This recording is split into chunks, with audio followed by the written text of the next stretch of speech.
Now, obviously, if we're going to be picking up a lot of items and crafting a lot of items, now that we have the storage to hold them, we're going to need some ways to pick up items that we don't want to wield or wear so that we can transport them around, and we have to be able to drop the items.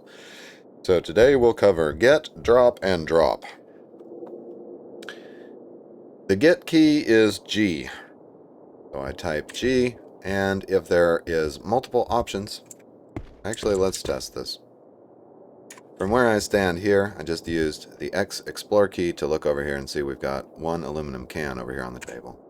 If I hit the get key, it's going to immediately ask me whether I want to get the items from the only tile I can get them from. That's nice, it saves me a keystroke. If I'm standing in front of a couple of tiles where there's items that I can get, when I type the get key, it's going to ask me, well, which tile do you want to get items from? So I love the intelligent, intuitive, contextual way that the Cataclysm menus work. Hey, there's only one place I can get things from, so don't ask me. Or if I'm over here, hey, by the way, what tile do you want to get from? So here we go, let's look at this tile. Now we don't have to get the items. It's going to give us that option. So it will display all the items on the tile and say, which ones do you want? If I look over here, I've got multiple options. By the way, I'm getting out of this menu by hitting the escape key. So looking over on this tile here, we've got 2 powder candy sticks and 3 powder candy sticks fresh. So the reason these items have been separated into 2 categories is because one is fresh and the other one is not. You'll find that Cataclysm has a lot of different ways to look at the various items in the game, and they will all be separated. It looks like over here we've got a gallon jug of cheap wine, and over here we have a glass bottle of vermouth. Now, any item that you go to pick up is going to have a certain volume and weight. Cataclysm will check your pockets. What's in your wallet? So this glass bottle of vermouth, I can examine it from the Get menu. So in the upcoming videos, we're probably going to cover some of these additional context keys, but I think we've already learned them all, so it shouldn't be anything new.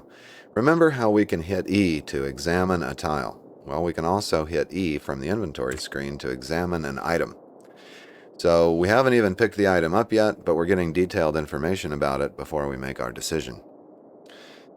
So we get a material and a volume and weight in the top of the screen here, where it says the volume is 1.08 liters and the weight is 2.78 pounds. The length, by the way, is 11 inches. So in other words, this glass bottle would not fit in our pants, but it will fit in our sling. And I'll demonstrate that in a moment. We get a category for the item. This is a container, and it's a watertight glass bottle, and we've got a volume that it holds here also. 750 milliliters of liquid is 0.75 liters. That's the capacity of the bottle, and it can hold a total weight of 6 pounds. Now, it can hold items inside of it that are up to 5 inches long, by the way. And so now we're getting into the fact that you can put containers inside of containers, inside of bags, or you can put items inside of containers inside of bags, which is exactly how this vermouth is being handled. The vermouth liquid is inside of the glass bottle, and if we pick this up, the glass bottle will go inside of our sling pack. At which point, if we want to put our sling pack on a shelf, then it will be stored on a shelf, and so we'll have a shelf containing a sling pack containing a container in the form of a bottle containing an item in the form of vermouth. This is a little complicated in terms of thinking about, wow, I can't believe this game actually, thinks about all that stuff. But if you look at our real lives in the world, this is exactly how items within items within items works. And you'll find that we'll actually be able to disassemble items also into their component parts. So the world of Cataclysm has more and more microscopic elements to every object. It's fascinating, and it's a lot of fun to play with the items and storage options and inventory. I have joked that Cataclysm is an inventory management simulator, but it's not funny. So from this screen, if we're looking at the rest of the item, I can use page up and page down to navigate the info about this item. Now, it's going to tell us that there's one pocket for this item. In other words, a glass bottle obviously only has one containing space. It will list the contents of that pocket being the vermouth. And describe that. Looks like there's 0.75.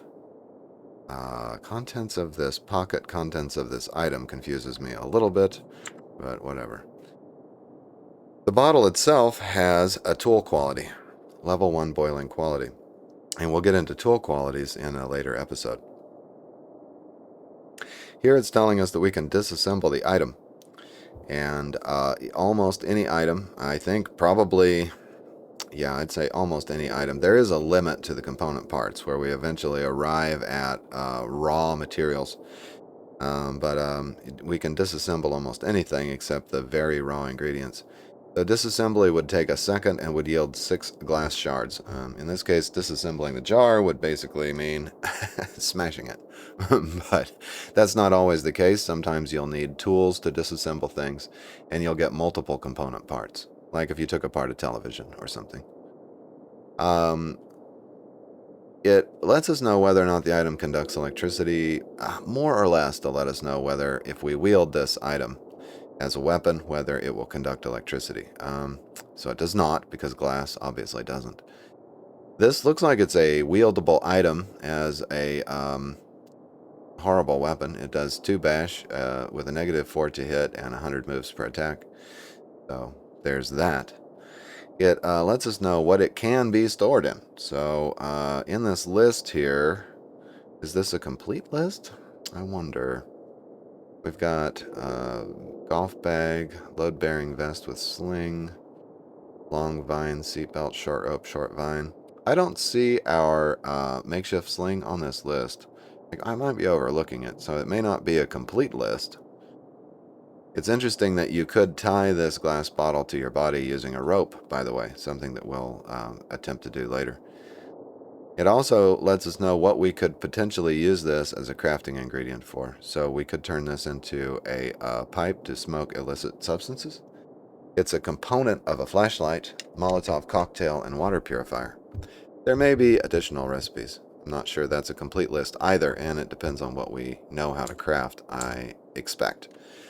The very last part of this information screen gives us a picture of what a bottle looks like in, I guess you call that ASCII graphics, which is very nice. Some of the guns look amazing. So there you go. We haven't even picked it up yet, and we've got a ton of information about that item. And if you're like me, you're going to spend many hours and enjoy every minute of those hours checking out all the various items, clever item descriptions, and thinking about what you can do with these items.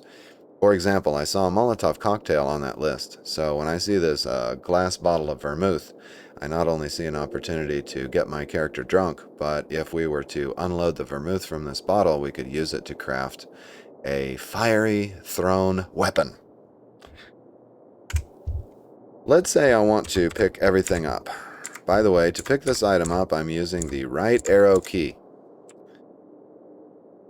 Now, the number pad will not work for this.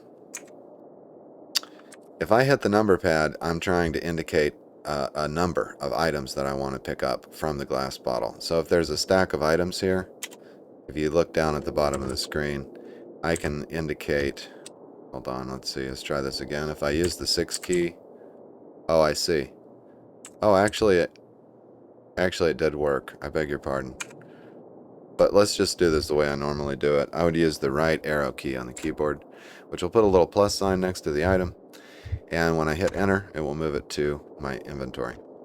So let's get all the items that are here that we can carry. We can carry the gallon jug, salted popcorn, potato chips.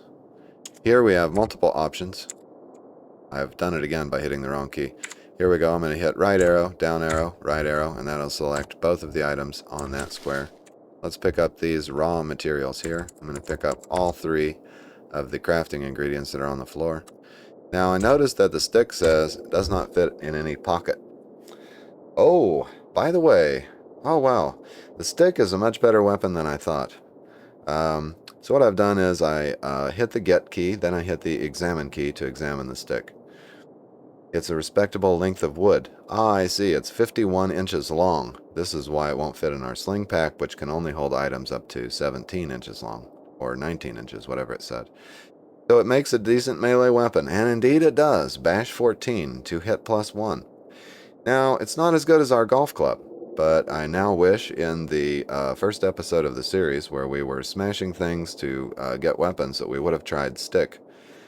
If I'm not mistaken, the stick has been given a little bit better abilities as a weapon in later updates than 0.g, but I could be wrong about that. I'm really not that familiar with the history of Cataclysm.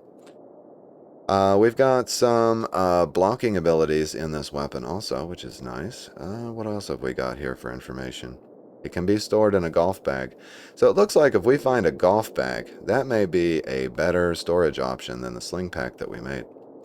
We could use it to craft various things, including a bindle. Looks like, what else is good here? Makeshift crutches, a makeshift hammer. So this is going to be a good crafting ingredient that we're totally unable to pick up. In the next episode, I'm going to give you some options for moving items around without getting or dropping them. But we haven't yet covered how to drop things. So there are 2 drop keys. I'm going to hit lowercase d right now. And it's going to let me multi-drop any number of items. Let's say I want to drop the powder candy sticks and the fresh powder candy sticks. I have put the little plus sign next to these using the right arrow key, and then I hit enter, and it gives me a message in the log. You drop your powder candy sticks on the floor. Okay then, I'm going to move off that square and hit the X key to look at them. Yep, sure enough, they're there. Or I can hit the G key. Those are the only items adjacent to me, so it opens the screen right up. Do I want to pick these back up or not? No, I'll pass for now, thank you. The lowercase d key drops things at your feet. Let's talk about the capital D drop key. Capital D drop will ask us to drop in a certain direction. So I'm going to use my number pad to indicate a up direction straight to that countertop right there. Now I'm going to go ahead and drop the other food items that we picked up on that square. As you can see, it dropped them on the counter. I'm going to pick these back up using G. I'm going to right arrow on all the items that I want to pick up. I'm going to hit capital D to drop them on the counter over here. Now we've got food items on that square. How about, now from the same location, we can hit capital D, and I'll use diagonal indication. And we can drop the sheet, long string, and nails by using the right arrow key to put a plus sign next to them and hit enter to finish the drop, and they went onto the counter in the indicated direction. What I've done now is I've begun to sort items somewhat. These are all food items, and these are all crafting items. So your very rudimentary beginnings of being able to sort the items that you're finding is all there with the get and lowercase d drop, uppercase D drop commands. I'm going to get this aluminum can here. And that's a food item, so I'm going to drop it over here. And there we go. Things are getting a little bit more sorted out. Hooray. Now that we have some storage space. Whoops. Ah, I see. I'm going to hit escape and step back from the ledge. I have been playing on the Steam version stable 0.g for a long time. By a long time, I mean since Christmas. And you can't see things in the same way. On your version, you may have a bunch of dots here which show that you're on a level above. I'm not used to this faded out blending of the Z levels. If your screen doesn't look like mine, the version is to blame. But anyway, now that we have the ability to get and put things, I think that I want to go back. I'm going to hit M for map and look back the way we came. We started out over here at the evac shelter C41. If I remember correctly, there was a bunch of items there that I may want to bring over to this building if we're going to begin to use it as a sort of temporary makeshift base. I'll see you in the next episode to learn 3 more keybinds.